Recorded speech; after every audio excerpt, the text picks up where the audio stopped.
There is a version of silence that is not the absence of noise, but the sound of a mind that has absorbed more reality than it was ever meant to hold. You know this quiet.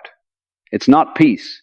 It's the profound stillness that follows the internal collapse of a structure you never asked to build, the structure that was meant to hold your life together. It folds in on itself, not with a crash, but with a whisper, a final, private acknowledgement from your own consciousness. I was not designed for this much weight. If you recognize that whisper, you are already living within a different psychological landscape. You are not merely a person with a past.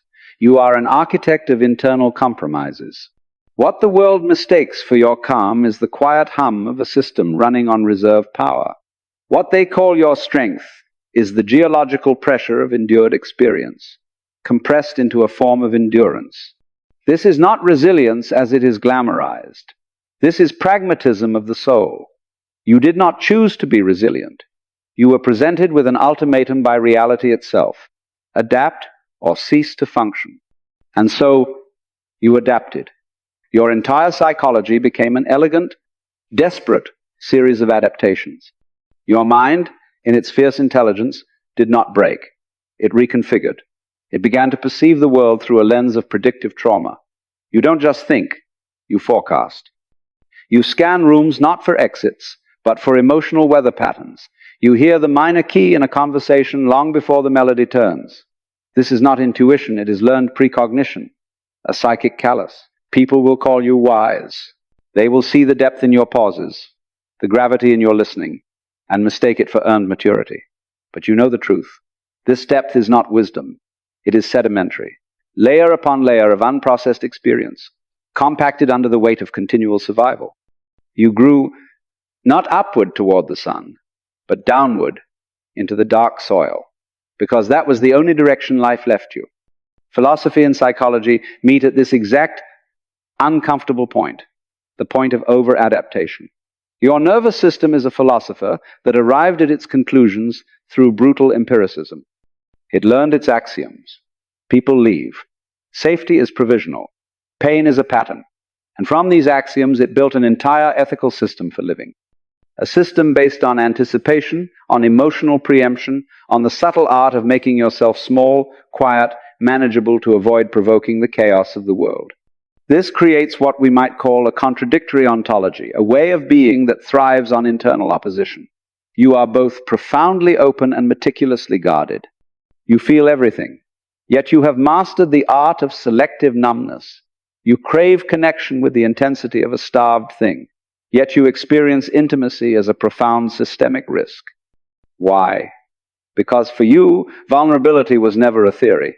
It was an experiment that consistently yielded painful data. Your mind, that brilliant scientist, has concluded the hypothesis is flawed. To be vulnerable is to be unprotected. And so, you developed a parallel language. You speak in subtext. You offer care as a way of receiving it indirectly. You become the steady one, the listener, the holder of space, because in that role, you control the emotional aperture. You can give warmth without having to stand directly in the fire. But this adaptation has a cost, a philosophical cost. You begin to relate to your own emotions as phenomena to be managed, not experiences to be lived. You become a curator of your inner world, not an inhabitant of it. You fold your feelings into precise origami shapes and store them on shelves in the back rooms of your mind. This is the exhaustion no sleep can cure, the exhaustion of perpetual self-governance. And here we find the central, painful paradox. The very adaptations that allow you to function in the world simultaneously alienate you from it. You develop what the existentialists might call a state of detached immersion. You are in your life, but you are also watching yourself be in your life from a slight, safe distance. You analyze joy before you feel it. You deconstruct comfort before you trust it. Your mind is always one step ahead, writing the commentary for a film it is also desperately trying to star in. This leads to a profound, and often misunderstood, grief. It is not always grief for a person, but for a version of yourself. The ghost of the person who could trust without a history, who could rest without sentinels posted at the gates of their mind. You mourn your own native simplicity. This grief is not disabling, it is haunting. It tints your perceptions with a gentle, unshakable melancholy. Yet, within this complex architecture of survival, something else is being built, something the world desperately needs, yet rarely recognizes. Your pain has forged not just defenses, but a unique form of perception. You have what we can term epistemic empathy. You don't just sympathize, you know. You understand that behind every action is a cathedral of cause, a history of private storms. Your empathy is not a soft emotion. It is a hard-won mode of comprehension. You see the scars before you see the person, and so you know exactly where the light will hurt their eyes.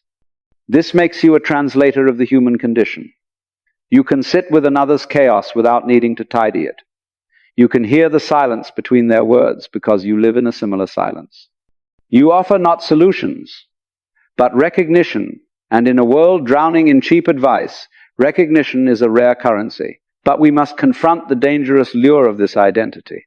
There is a seduction in the role of the wounded wise one, a temptation to make your pain your entire philosophy, to believe that because you have seen darkness, you are only fit for the shadows. This is where we must enact the crucial philosophical turn. You are not your adaptations. Your cautious mind is not your final mind. The architecture you built for survival can be renovated for meaning.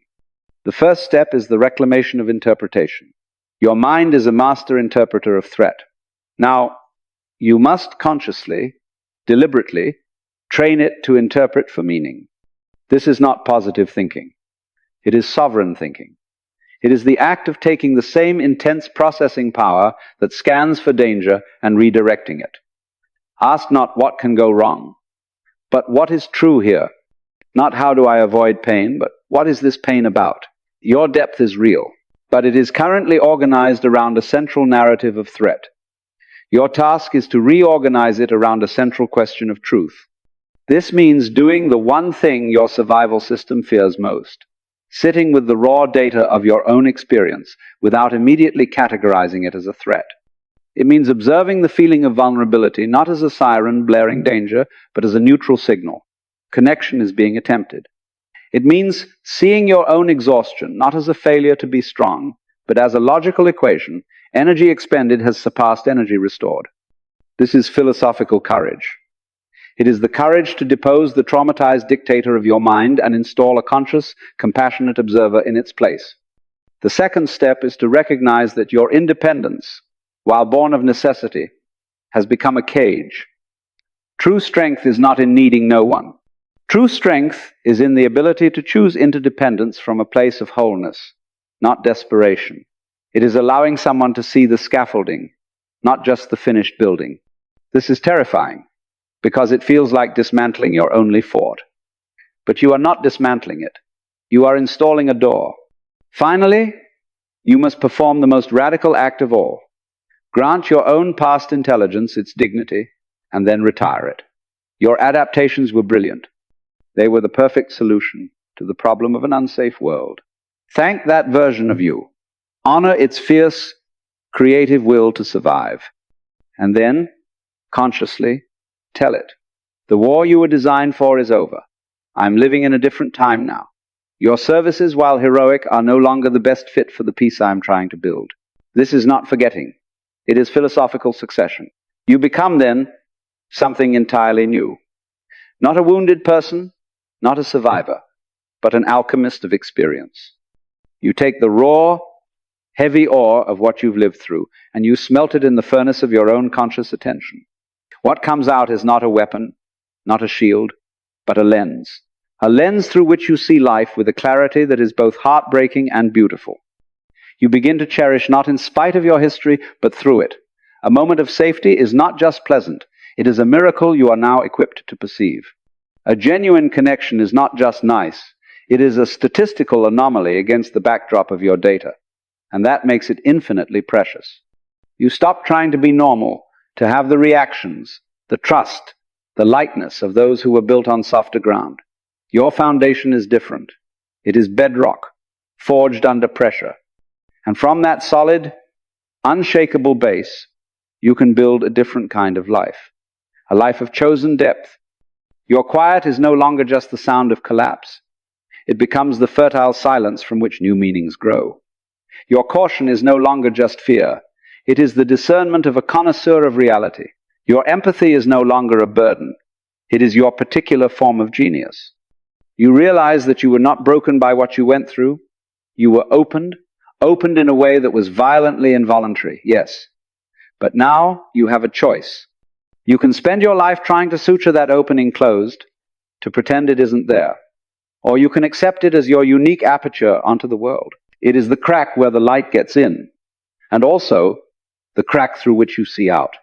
You become a guide, not because you have all the answers, but because you understand the profound architecture of the questions. You offer not a path out of the woods, but a steady companionship within them. You become, for others and finally for yourself, a philosophy, a living, breathing argument for the dignity of a scarred and intelligent heart. If this understanding resonates with you, if you see your own brave mind in this portrait, then you are who we speak to here. Help others find this space. Like this video and subscribe to Philosophy for the Brave Mind. We don't offer fixes. We offer clarity, understanding, and the courage to see your own depth, not as a wound, but as a form of sight.